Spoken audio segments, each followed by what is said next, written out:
Des personnes décédées, des mineurs, des prisonniers, des hommes du 19e siècle. C'est le constat ahurissant fait par le groupe paritaire PDCI-PPSCI sur la base de la liste électorale provisoire. Une liste électorale truffée d'irrégularités et d'anomalies. Les porte-paroles que sont l'ambassadeur Youssoufou Bamba et le ministre Justin Katina Kone ont co-animé une conférence de presse au siège du PDCI-RDA à Cocody ce jeudi 1er juin 2023. Devant la presse nationale et internationale, ils ont exposé sur leur analyse de la liste électorale provisoire.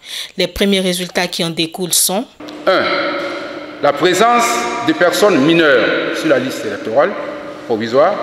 2. La présence de personnes centenaires, c'est-à-dire des personnes qui ont 100 ans et plus. 3. Les personnes décédées. 4. Les personnes déchues de leurs droits civils et politiques. 5. Les personnes à filiation inconnue ou incomplète. 6.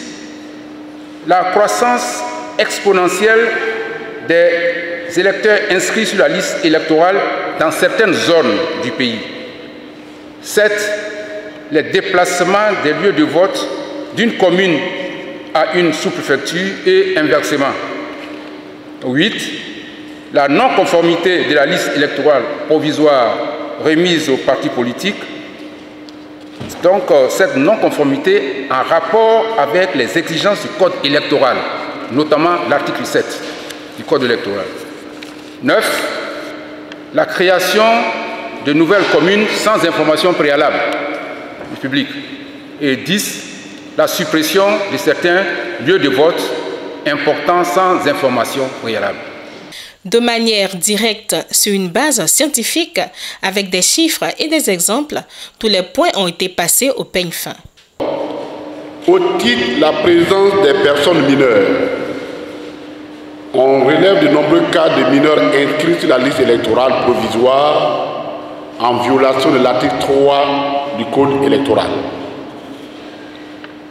Au titre des personnes centenaires, on constate la présence de 4813 personnes sur le million à peu près de personnes que nous avons traitées. 4813 personnes âgées entre 100 et 150 ans. De même, on dénombre 104 personnes dont l'âge varie entre 150 et 200 ans. Par exemple, nous avons Traoré Panché, qui est né le 19 décembre 1900, fille de Traoré Dopré, elle-même née le 1er janvier 1900, c'est-à-dire l'enfant et la maman sont nés, non, même l'enfant est né, voilà, donc, voilà. Nous avons Adagba Epi Delphine, qui est née le 18 décembre 1872, fille de Otiou Adagba, née le 1er janvier 1900. Juste pour vous informer que la Côte d'Ivoire est née le 13 mars 1893. Mais elle est née avant la Côte d'Ivoire. Notre électeur est né avant la Côte d'Ivoire. Salimata Bamba, née le 1er janvier 1870, fille de Gouassé Bamba, née le 1er janvier 1900. En ce qui concerne les personnes décédées, en dépit du nombre de personnes décédées que la CEI dit avoir dénombré et extrait de la liste, force est de constater qu'il existe encore de nombreuses personnes décédées sur la liste électorale provisoire qui nous a été remise. S'agissant des personnes déchues de leurs droits civils et politiques, nous confirmons les propos pertinents tenus récemment par M. Abiba Touré sur cette question en déplorant le caractère arbitraire de la façon dont la CEI gère ses données, ses dossiers. Notamment, on connaît le cas de l'exclusion illégale de son excellence le président Laurent Gbagbo. en ce qui concerne les personnes à filiation inconnue ou incomplète. Celles-ci sont au nombre de 54 601 sur la liste électorale de 2023 sur la proportion de la population électorale que nous avons traitée. À titre d'exemple, à Bloloquin commune, dans le seul lieu de vote, EPP Blédi Dieya, on dénombre 232 personnes de pères et de mères inconnus. Ce n'est pas des pères ou des mères inconnus, les deux sont inconnus. Au titre de la croissance exponentielle des inscrits sur la liste électorale, dans certains lieux de vote, on constate ce qui suit, à titre illustratif. Dans la région du Folon, dans le département de Kaniasso, au nord, plus précisément dans la commune de Goulia, la population électorale est passée de 3 220 inscrits en 2020 à 8 242 inscrits en 2023, soit une croissance de 156% en moins de 2 ans. La commune de Kaniasso même, la population électorale est passée de 2745 inscrits en 2020 à 6842 en 2023, soit une augmentation de 149%. Dans la région du Bafi, dans le département de Koro, plus précisément dans la commune de Koro, la population électorale est passée de 4 500 inscrits en 2020 à 8 427 inscrits en 2023, soit une augmentation de 84%. Dans la région du Cavali, dans le département de Taï, plus précisément dans la commune de Taï, la population électorale est passée de 5 083 inscrits en 2020 à 8 203 inscrits en 2023, soit une augmentation de 61,4%. Dans la région de l'Agnébi-Tiassa, dans le département d'Agboville, plus précisément dans la commune de Rubino, la population électorale est passée de 7 349 inscrits en 2020 à 10 977 en 2023, soit une augmentation de 49%. Au niveau des régions, on note, dans la région de Folon, toujours au nord, la population électorale a augmenté de 21%. Dans la région du Bafing, toujours au nord, la population électorale a augmenté de 19%. Dans la région du Kabadougou, toujours au nord, la population électorale a augmenté de 19%. Pendant ce temps, dans les autres régions, notamment dans la région de Bélier, la population électorale n'a augmenté seulement que de 4%. Dans la région des Grands Ponts, elle n'a augmenté que de 3,9%. Dans la région de Boclé, la population électorale a augmenté seulement de 3%. Et dans le district d'Abidjan, elle a augmenté seulement de 3%. Au regard de toutes ces données qui précèdent, nous constatons une disparité flagrante entre la croissance de la population électorale dans les régions du Nord comparée à celle des autres régions, notamment celles du centre et du sud. Quand nous savons que la densité de la population dans nos régions du Nord sont moindres que la densité des autres populations, on est en droit de s'interroger sur l'origine de cette croissance exponentielle. Il devait y avoir quand même une corrélation entre la densité de la population et la progression de la population électorale.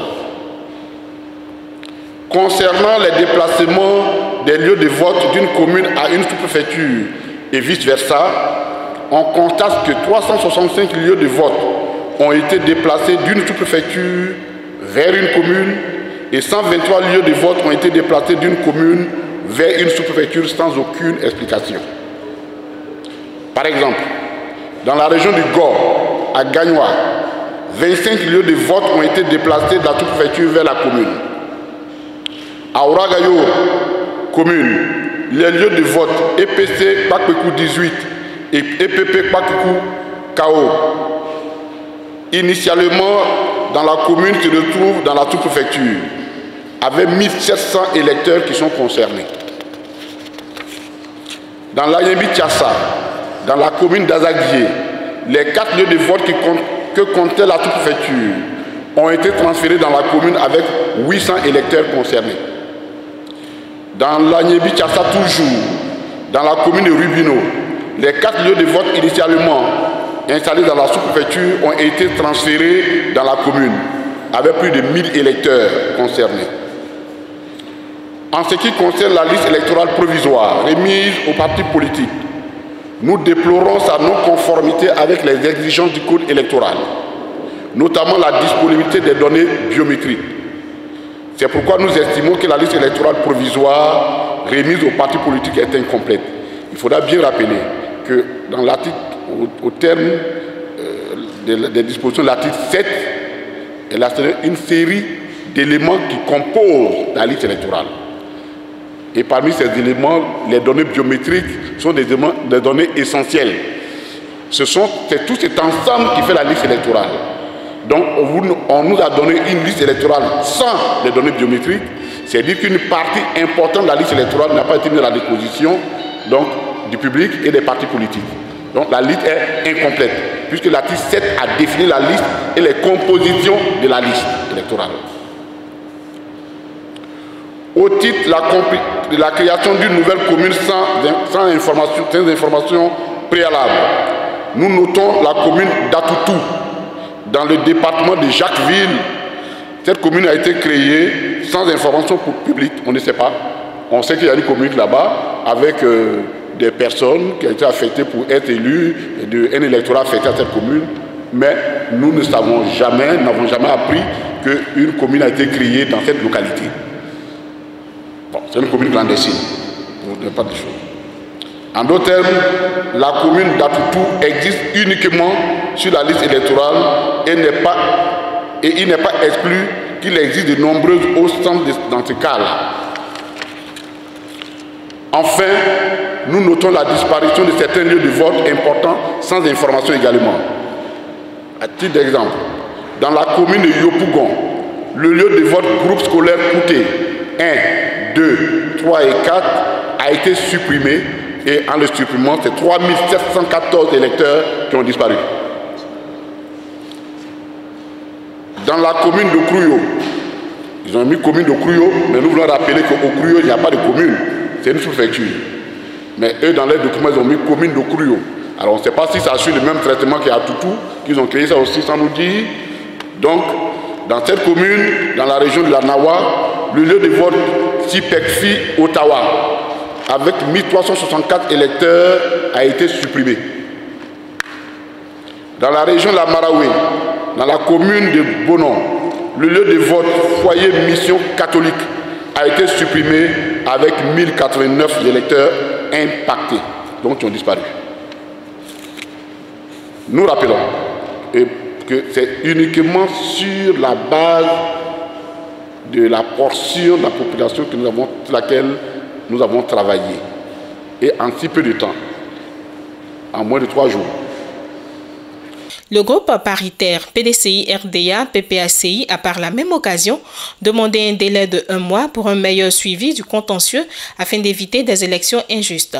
Nous estimons qu'il est indispensable qu'une période d'une durée d'au moins 1 mois soit impartie pour le contentieux de la liste électorale provisoire.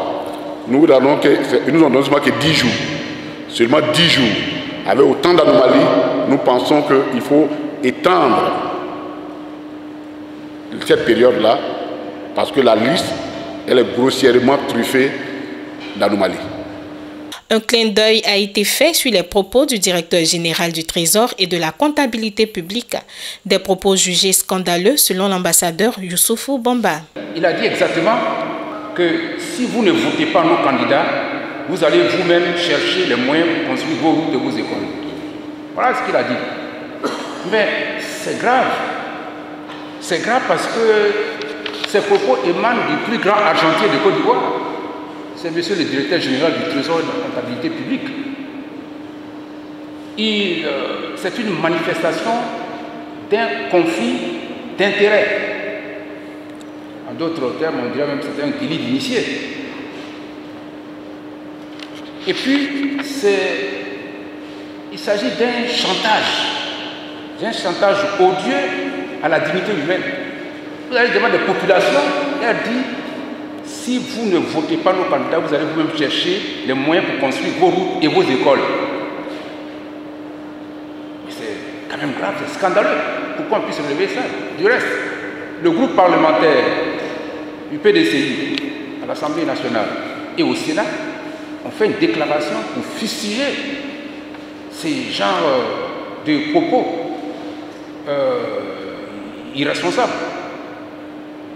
C'est aussi une violation flagrante des codes d'éthique et de déontologie auxquels sont soumis tous les grands commis de l'État. Alors, nous, en plus de ces actions-là, puisque cet argent dont il parle, c'est l'argent du contribuable ivoirien, c'est aussi l'argent du contribuable des pays donateurs. Alors que nous savons très bien que l'état de droit, c'est la chose la plus centrale en ce qui concerne la gestion publique dans une démocratie qui se respecte.